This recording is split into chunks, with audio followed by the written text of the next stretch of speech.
আর যারা আমাকে ভালো লাগে না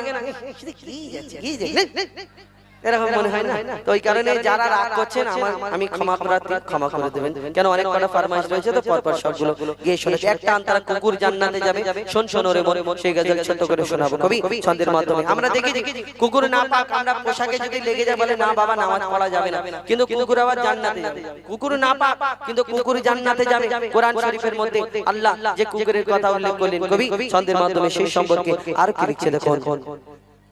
শোন শোন ওরে মন, এ জীবন কতক্ষণ, কিছুক্ষণ পরে তোর কাফন দাফন। শোন শোন ওরে মন, এ জীবন কতক্ষণ, কিছুক্ষণ পরে তোর কাফন দাফন। মালিকুল মউত হবে হাজির এখন, দেহ ছেড়ে রূহ উড়ে যাবে রে তখন। আহা শোন শোন ওরে মন, ওরে শোন শোন ওরে মন, এ জীবন কতক্ষণ, কিছুক্ষণ পরে তোর কাফন